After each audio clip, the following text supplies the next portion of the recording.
Coba saya pengen, barangkali ada satu orang yang luar biasa yang punya mobil yang mau dialog sama saya. Tetangganya saya ikut pengajiannya Pak Yusuf, maksudnya Yusuf Mansur. Dijanjikan dapat Fortuner setelah sedekahkan Avanza. Taunya sampai sekarang nggak ada tuh Fortuner, malah diganti sepeda ontel.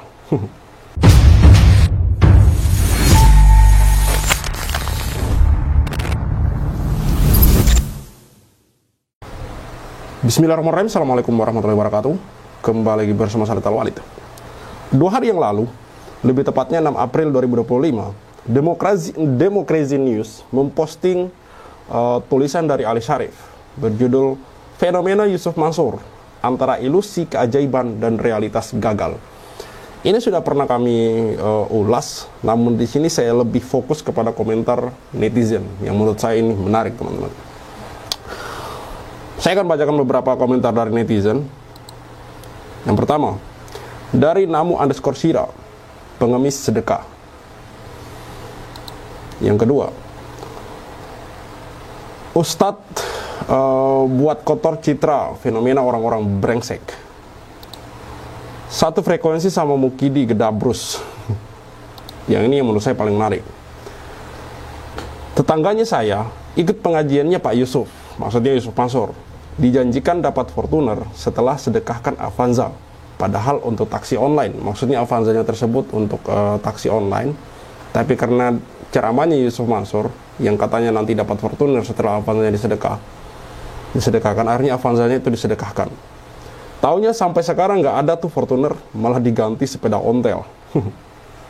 Inilah yang kami maksud selama ini mengkritik penyampaian Yusuf Mansur mengenai sedekah, teman-teman. Bahwasanya orang ini itu perlu dihentikan ketika berbicara tentang sedekah, karena sedekah yang diajarkan itu seperti ini. Coba saya pengen, barangkali ada satu orang yang luar biasa yang punya mobil yang mau dialog sama saya. Mas, mobilnya apa? All New Avanza. All New Avanza. Kalau beliau salaman sama saya, besok dia pakai mobil Alphard. Malam ini nih salaman sama saya, besok dia pakai mobil Alphard. Mengerti maksudnya? Kalau Mas Rozak mau sedekain itu Avanza, kita salaman, besok mobil Alphard bakal parkir. Kira-kira percaya nggak? Insya Allah. Percaya nggak? Insya Allah. Percaya nggak? Insya Allah. Percaya nggak? Percaya. Dan komentar seperti ini, kasus seperti ini itu bukan hanya satu dua orang yang kena, teman-teman. Banyak orang yang kemudian sudah bercerita, baik yang kemudian ada yang mau di up di media sosial, maupun ada yang diam-diam meng-email kami, teman-teman. Saya masih ingat dulu ada yang meng-email kami itu sampai punya masalah keuangan miliaran hanya karena ceramah Yusuf Mansur tentang sedekah ekstrim, teman-teman. Dan itu banyak seperti itu, teman-teman. Banyak yang rugi. Ada yang kemudian, kalau teman-teman masih ingat, kami wawancara Ibu Rita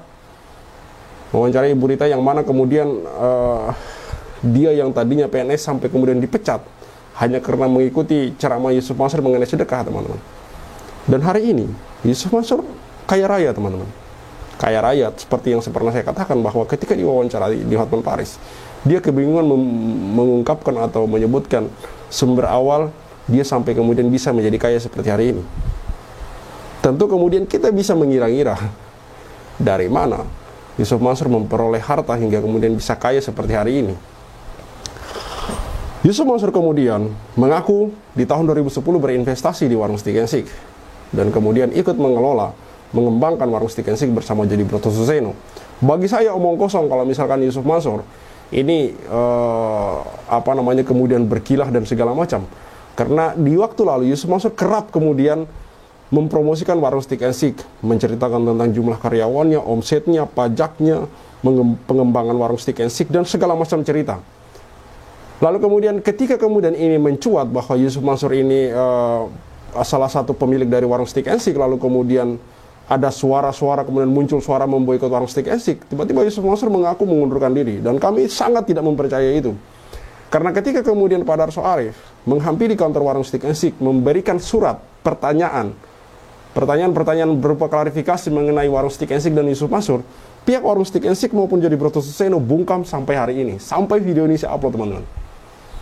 Itu sudah terjadi tahun lalu teman-teman, bahwa ketika Pak Darso ingin mengklarifikasi bagaimana hubungan antara warung Stick and Stick dan Yusuf Mansur, warung Stick and Stick hanya diam saja, tidak menjawab surat yang isinya beberapa pertanyaan dari Pak Darso Arif. Artinya, saya mengambil kesimpulan bahwa memang antara Yusuf Mansur dan warung Stick and Stick ini ada hubungan, bahwa memang Yusuf Mansur adalah salah satu pemilik dari warung Stick and Stick.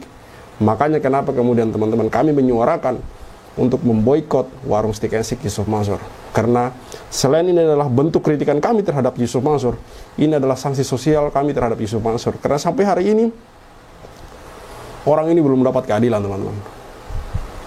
Tentu teman-teman tahu bahwa ada banyak orang-orang yang kami wawancarai sejak 2021, dari korban Hotel City, kemudian Batubara, Umroh Merdeka, Tabung Tanah, Moya Fidi, apalagi Paitren. Belum kemudian kalau kita menyebut perumahan Kaisal Mansur yang juga ikut menyeret nama Yusuf Mansur.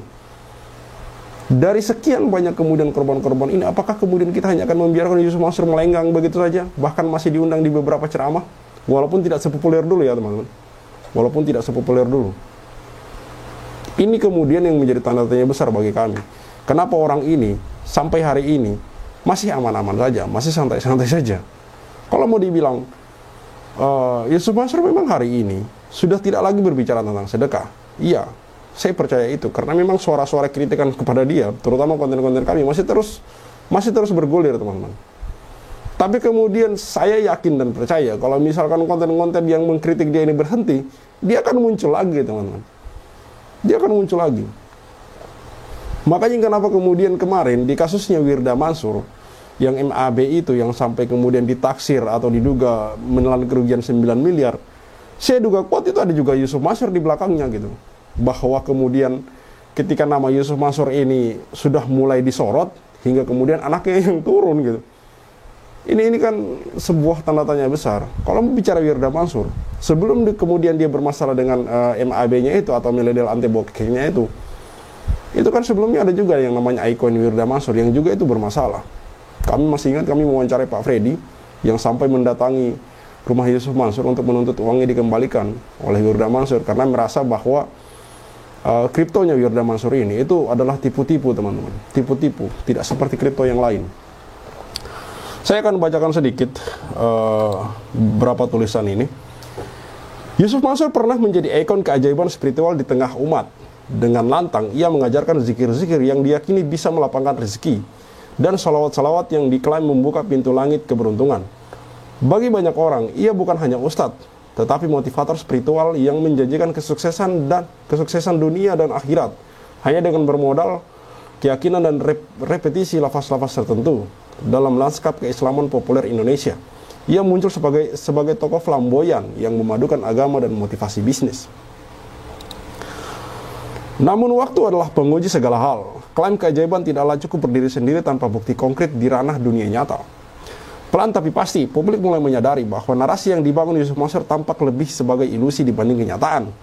Beberapa proyek investasi yang digagasnya dengan mengatasnamakan umat dan dibiayai oleh dana umat berujung pada kegagalan, bahkan kebangkrutan. Mulai dari proyek hotel, batubara, koperasi, hingga patungan usaha, satu demi satu runtuh tanpa hasil nyata. Uang umat menguap, sebagian tak kembali. Janji keuntungan dunia disandingkan dengan pahala akhirat.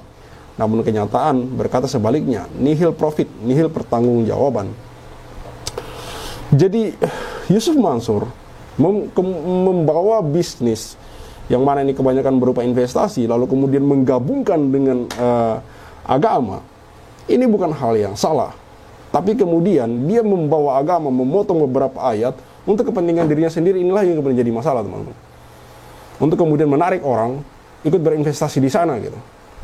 Jadi mengiming-imingi orang surga, pahala akhirat segala macam, tapi model bisnisnya tidak jelas. Yang mana akhirnya kemudian ini kami duga sebagai hanya modus atau alasan untuk tipu-tipu saja teman-teman. Karena agak lucu ketika kita berpikir bahwa semua bisnis-bisnis investasi yang dibangun oleh Yusuf Mansur ini mangkrak semua teman-teman.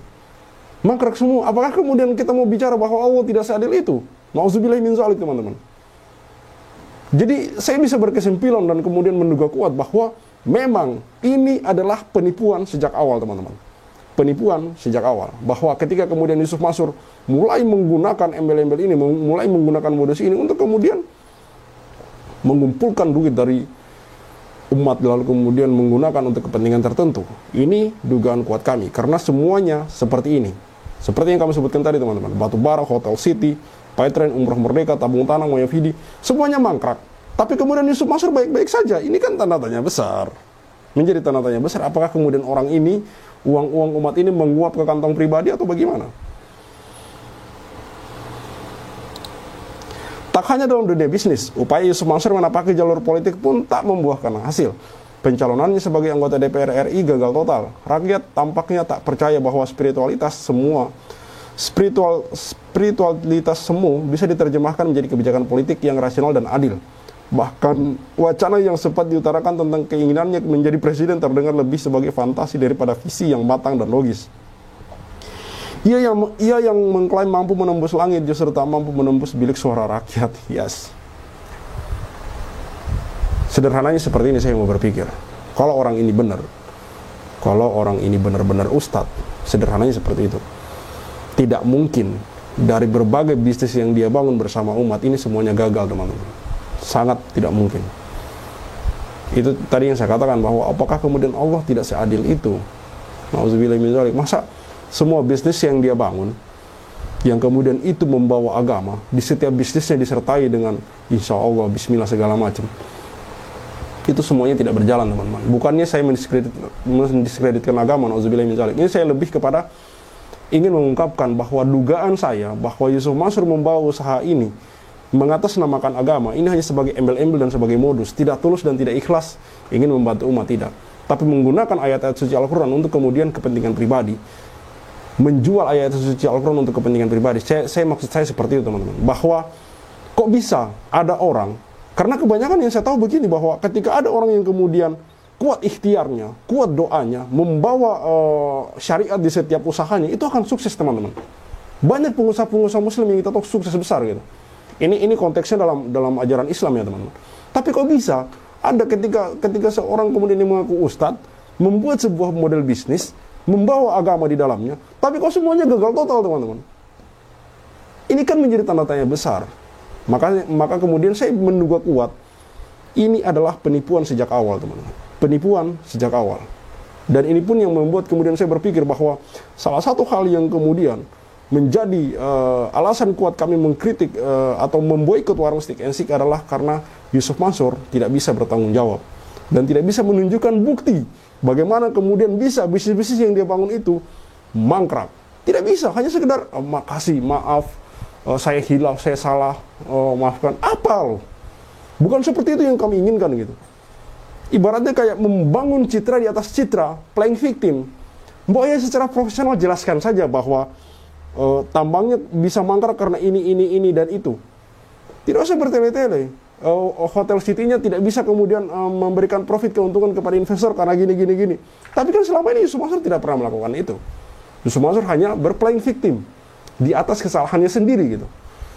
Membuat kemudian citra baru di atas kesalahannya bahwa dia orang yang sabar, orang yang tidak sungkan meminta maaf.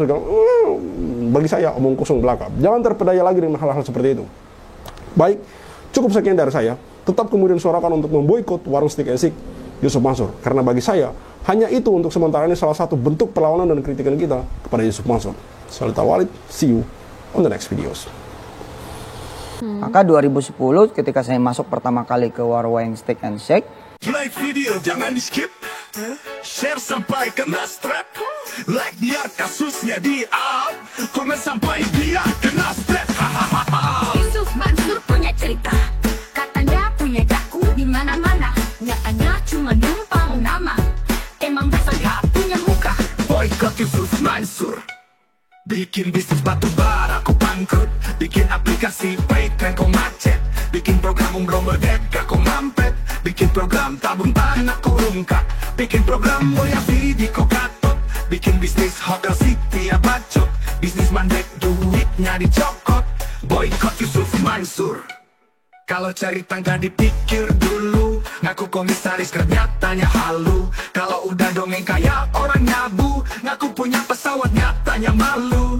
Boykot Yusuf Mansur, Maju caleg tapi nggak kepilih. haha, orang udah pada tahu belangnya. Ngakunya gabung di warung steak. Ya udah kita boykot sekalian biar steak. Boykot warung steak. Boykot warung steak. Boykot warung steak. Kok bisa bangun bisnis saat pandemi? Emang duitnya dari mana? Kalau bukan dari bisnis fiksi, ngajak umat kumpul dana cuma buat merana. Boykot warung steak. Jadi kok cuma diam kayak bot? Apa sih ujuk bikin lu takut? Takut kebongkar, takut kecokot. Bikin bisnis batu bara kok bangkrut. Bikin aplikasi baik dan kau macet. Bikin program umroh merdeka kau mampet. Bikin program tabung tanah kau lungkat. Bikin program Moya Vidi kau gatot. Bikin bisnis hotel city ya bacot. Semua baik duitnya dicokot. Boykot warung steak. Kalau cerita nggak dipikir dulu, Ngaku komisaris grab nyatanya halu. Kalau udah dongeng kayak orang nyabu, ngaku punya pesawat nyatanya malu. Baju caleg tapi nggak kepilih, haha. Orang udah pada tahu belangnya. Ngakunya gabung di warung steak. Ya udah kita boykot sekalian biar steak. Boykot warung steak. Sorry kok cuma diam kayak bot. Apa sih ujuk bikin lu takut? Takut kebongkar, takut kecokot. bikin bisnis batu bara kok bangkrut. Bikin aplikasi Paytm kau macet. Bikin program umroh merdeka kau mampet.